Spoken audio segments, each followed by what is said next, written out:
Welcome into the Tiger Kickoff Show. We're back and ready to break down what happened on Saturday as the Tigers now stand at 2-0. I'm joined by my wonderful Missourian crew here in Adam Busack, Davis Wilson, and Amelia Hurley. And Davis, what are we doing here right now? Jenga blocks? That's right, Jacob. I'm stacking Jenga blocks because not only are the Missouri Tigers stacking wins, but the Missouri Tiger defense has now gone 11 straight quarters without giving up a point. So they're stacking scoreless quarters right now. Wow, how high do you think this Jenga tower can reach? I mean, this goes back to the Cotton Bowl, if I'm right. I mean, That's right. Only 8 quarters so far this season. That's right. Yeah, I think they had a field goal in the first, Ohio State had a field goal in the first quarter of the Cotton Bowl, and that has been the last time that an opponent has scored on the Tigers. Oh, that's something really, truly special. And it was a really special moment for this Missouri defense as a whole, this specific game against Buffalo. One of the players, Eddie Kelly Jr.'s mom, passed away unexpectedly on Wednesday night. Let's hear from Coach Drinkwitz and the players as they supported Kelly in the shutout. Got to play for Eddie and his family. Eddie's still just coming out here to play with us as well, so we wanted to make sure we get that win. That's the main thing. For him to still be here and for our team to play the way they did around him tonight, whether it was the defense and that's who they said they were playing for, was a special moment. All our thoughts and prayers to the family of Eddie Kelly Jr. this week from the Tiger Kickoff Show. Well, we did make our predictions on Thursday for how the Tigers would fare against Buffalo. Let's see how they stacked up. Jacob, it's going to be hard to crack that 50-point margin in 2 consecutive games. Frankly, I don't see Missouri doing it. I think they're going to have a very strong game. 50 is just a little bit too high of a mark to get to. For me, I think the Tigers are going to get to 42. That's 6 touchdowns. That's respectable. For Buffalo, I'll spot them about 14, but that's about all that I see. I'm pretty close to Adam. I had 42 to 13 in this game. Again, 6 touchdowns, 1 touchdown for Buffalo, a couple field goals is all I can really see him. Yeah, we talked about how Buffalo's defense and Buffalo as a team is going to be a bit of a notch up against Murray State, so I'm going to go 45-10 Tigers. I was going to say, I'm right there with you, Amelia. I got 48-10 Missouri. They take it all the way. I think we see Carroll. I think we see Noel. I think both those guys get touchdowns. I think Brady Cook's got at least 1 touchdown, maybe mixes in a rushing touchdown as well. I wouldn't be surprised to see it. All right, well, you just heard it from Adam, Davis, and Amelia, and myself included in there on our predictions. And getting a look here, there were some close answers. However, nobody got the shutout right. 38 points on the board. The closest in the points department, you see him right there in Adam Busack and Davis Wilson. And Amelia and I, a little too high, a little too optimistic for the Tigers. We welcome you back in. I'm going to start with you, Adam.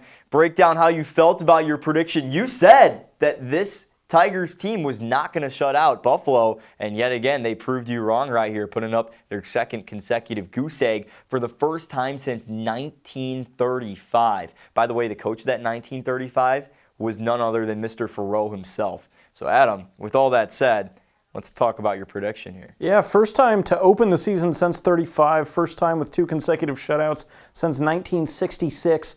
I didn't give this defense enough credit, and that's certainly on me. I thought that Buffalo was going to give Missouri a couple fits. I expected them to not handle the option as well as they did. And frankly, this defense, I think, played a lot better, not only than what I thought, but what everybody thought. I think around the industry, Missouri's starting to turn some heads. This defense is very, very solid. That was the biggest question mark going into the year. Right now, I'm feeling really good about where they're at. Yeah, there was a missed field goal in there as well, which did help Missouri's case.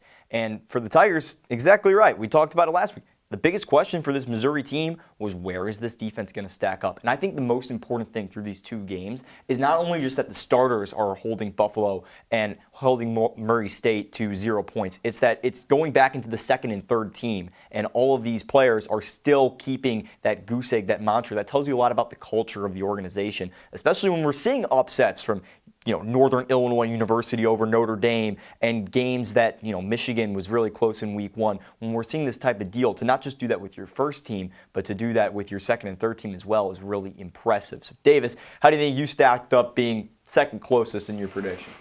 Yeah, I was honestly with Adam. I did not think this defense was going to shut out Buffalo. Buffalo had a couple playmakers that especially their quarterback running the option, I thought Missouri might struggle with it. But seeing them able to shut down the option, I think is really encouraging. When you look ahead on the Tigers' schedule, they see Boston College next week. They see Vanderbilt in a couple weeks. Both those teams have dual threat quarterbacks. So I think it was really important for them to kind of prove that they can handle that kind of offense. And thoughts on your prediction? You were with me, Amelia, kind of on the higher side of things, thinking that this Missouri offense might have hit the gas. It was a bit of a slow start for this Missouri offense. A couple field goals in there. Blake Craig also missed 2 field goals as well. That all could have got Missouri up there into the 40 range. Instead, they stay at 38. Yeah, I have to agree with Adam and Davis here. I definitely didn't give enough credit to Missouri's defense. I didn't think that a second shutout was going to be really probable, and like we said, we were wondering if Missouri's defense was going to be able to contain a dual threat quarterback, as we have a couple of those coming up in the near future. And I bet it was really reassuring to see that they were able to do that with this first test with CJ Abana. And the theme, you guys listening at home, you can all hear it right now. We're talking about the defense, and it's for good reason. The offense has been great. When you're 2-0, when you're outscoring opponents 89-0, you are playing complementary football. Like, there's no doubt your offense is playing well. But the storyline here is the defense. And again, it's because we're talking about something that hasn't been done since 1935. That's like 7 years after the invention of sliced bread. We're talking about stuff that hasn't happened forever, before World War I, before Adam's grandma was probably before your grandma was born, Adam, over here. Yeah, we're talking a very long time ago. We're talking about the namesake of Faurot Field, Don Faurot, when he ended up leading the Tigers to a 39-0 victory over William Jewell and a 7-0 victory over Central Missouri. And those are the teams that Missouri was playing all the way back in 1935. We're talking 20 years before Missouri was playing Rolla, which is now Missouri S&T, which is now a Division II program. So there's a lot of history that has happened in between 1935 and today. A lot of world wars, a lot of stuff in general, right? So to say that this happened, it's something that is extremely special to start your season like this, and we see the number 6 tag next to Missouri's name now because of the defense. So let's talk about it for a minute. What have you seen out of this defense that has made it special so far? A defensive unit that is looking on par, if not better, than a great defensive unit that we saw last year under Blake Baker. Well, yeah, I mean, I think the first place that you have to start naturally when you're talking about the defense is the secondary. That's where you saw the most turnover in this last season. You lost both of your starting cornerbacks. You lost a starting safety as well. Naturally, you were going to see a little bit of a drop-off in production, I think, out of that cornerback position. But you bring in Toriano Pride from the transfer portal. Davis, I know you're working on a piece about him right now. You also have Dre Norwood, who saw some time as a slot corner last year, but now is working as an outside corner. Very different skill set between those two. And obviously, the safety room is kind of a mismatch right now. You have about 8 different guys, it feels like, that are going to see the field out of that 2 or 3 safety spots. At a certain point, there's a lot of names, and you don't necessarily know where the production is going to come from. But I'll tell you, in the first 2 weeks, there's been a lot of production. We've seen interceptions in back-to-back weeks. Toriano Pride had one. Marvin Burks had one in week 2 over Buffalo. We'll get into that a little bit later on. I think the secondary has impressed me and has impressed a lot of people. Definitely better than was expected going into the year. Same question to you, Davis. What has made this Missouri unit special? We saw Johnny Walker. He had a great sack off the edge. You could kind of see the speed from him. Darius Robinson leaving the team. He was drafted to the Arizona Cardinals in the first round. This defensive line, it has looked good so far, and I think that was one of the key questions for this Missouri team as well. Absolutely, yeah. I've been really impressed with what the defensive line has showed. You mentioned Johnny Walker Jr. getting in there for his first sack of the season. Chris McClellan, I believe, was credited with half a sack. Ja'Kai Lang, one of those young guys you mentioned that got in there late, had a sack and a half. So the defensive line is getting back in the backfield, disrupting the quarterback, making it really tough for anybody to run or pass on Missouri's defense right now. Yeah, it's looked extremely well so far. And Amelia, we're sticking with defense here. We were talking about the secondary. We talked about Marvin Burks getting the interception. It was Toriano Pride. Adam mentioned it. These are 2 guys that were not per se the 1A, 1B starters last year. However, they have really flourished. What have you seen from them so far in this matchup? Do you think that going up against a receiving core of Theo Weiss, going up against Luther Burden, Mookie Cooper, and Brady Cook in practice is part of the reasoning we're seeing this defense thrive so early on? One of Missouri's biggest phrases, besides something to prove, is iron sharpens iron. And you've heard that all through off-season when they have been having those scrimmages. And it really starts not just with the players, but with the new defensive coordinator, Corey Batoon. And, Adam, you had a great story on him. But I think that whenever Blake Baker left, there were a lot of question marks over, is Missouri's defense going to be schematic? Are they going to be schematic? Are they going to be strong? And Corey Batoon has really shown that he can do that with this team. I think the defense as a whole, they've been playing complementary within themselves. The defensive line has been creating pressure for the defensive backs. That's partially what we saw there on the Burks interception. And this team has just been playing great overall as a whole. Now, we are going to get into our reactions from the game as a whole in just a second. Let's send it down to myself on the field on Saturday night with my live reactions from that game.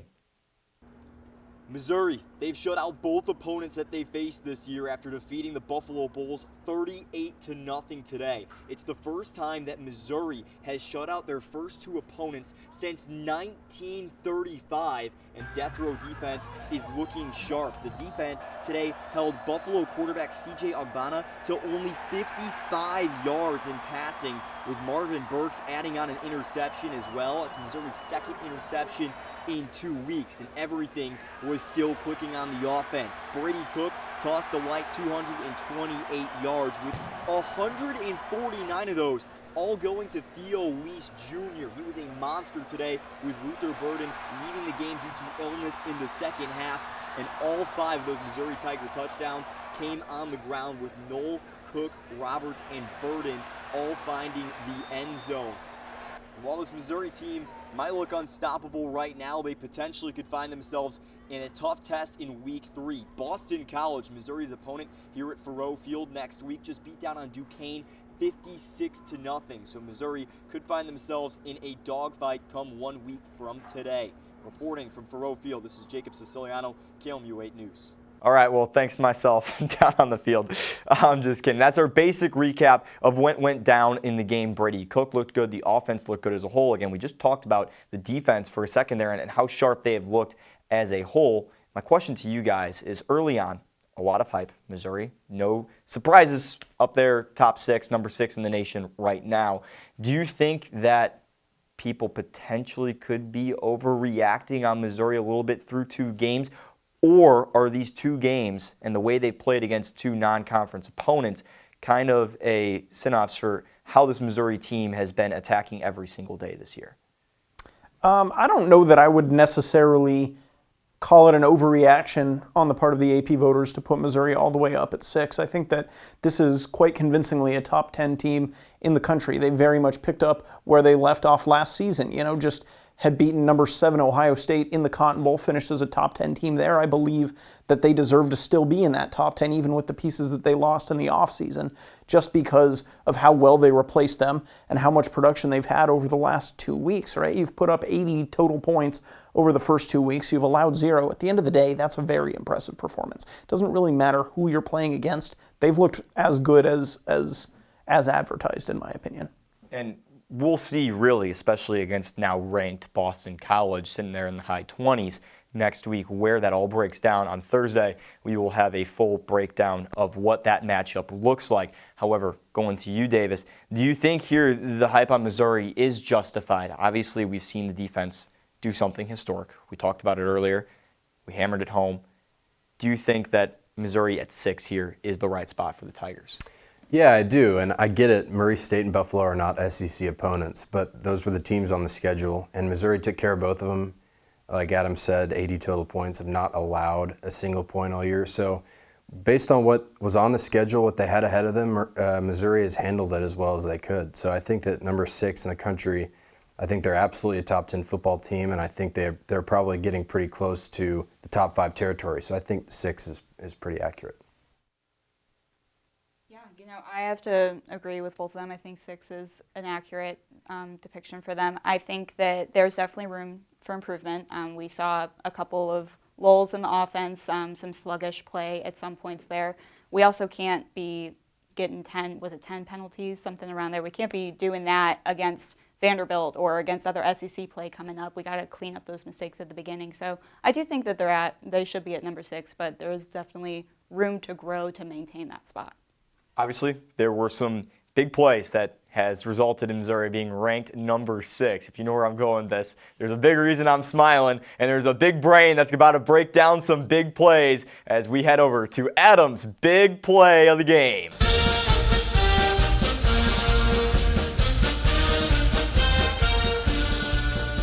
All right, welcome into Adam's Big Plays, where Adam and that beautiful big brain will break down the key plays from Missouri's 38-0 win against Buffalo. There's one in particular that I believe you really do have to see to believe.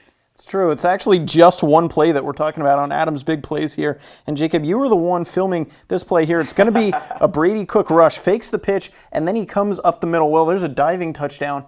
That's actually one play earlier. Here we go. This is the clip that I'm looking at. It's the second rushing touchdown of the game from Brady Cook. He'll step up and take off for the end zone there. You see him tucking and running towards the end zone. A little somersault at the end, a little salt and pepper on the end there. I want to talk about this play because this is something that Brady Cook himself actually spoke to post-game, Jacob. He said that it was a route, it was a design pass play for Tyler Stevens, the former Buffalo Bull. It was supposed to be a crossing pattern for him across the middle. He got tangled up on his feet on an offensive lineman at the line of scrimmage, fell down. But the problem was, because the play was designed for him, that part of the field was completely wide open. Brady Cook recognized this. He steps up, he runs himself, takes it all the way to the house, a long rushing touchdown. That's a big brain play from Brady Cook. We just heard it first. Big brain, Adam Buzak will be talking about Brady Cook later on after Adam's Big Plays. Thank you for watching.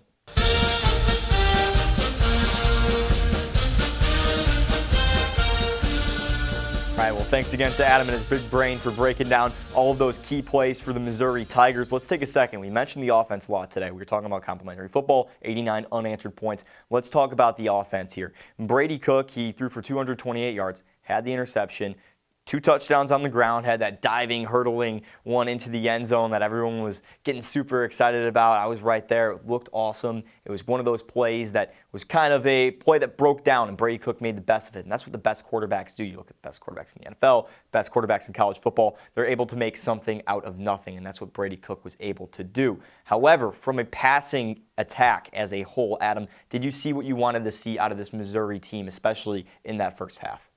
I would say overall, I might be a little controversial here, but I've been a little underwhelmed by this Missouri passing attack so far. Now, you have to qualify that, right? They've scored 89 points. That's really good. That's really good.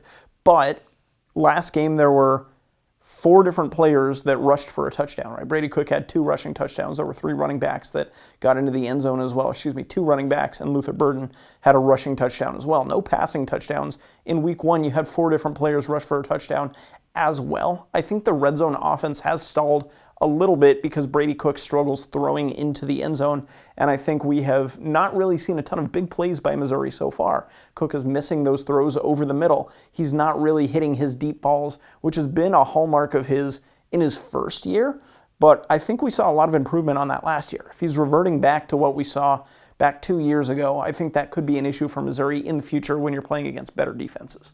There really was one big shot that Missouri took in the first half with Brady Cook, and it was to Marquise Johnson, and it was a flag. The ball was good. It was there, obvious defensive pass interference. Missouri was able to get the 15-yard penalty and move on and eventually score on that drive. However, a lot of the yardage for Brady Cook, I mean, most of it went to Theo Weiss, but most of it was after the catch. We saw a lot of short out routes, and we saw a lot of those little touch passes. Luther had one traversing across, and like you mentioned, the ground game, all 5 Missouri touchdowns came on the ground in this football game. So the passing attack, I don't think it's anything that per se anyone is freaking out about or worrying about. But again, those deep balls, we saw it last year. I mean, you can think of all the throws that Brady Cook made downfield to Marquise Johnson or, talking about Luther Burden streaking downfield.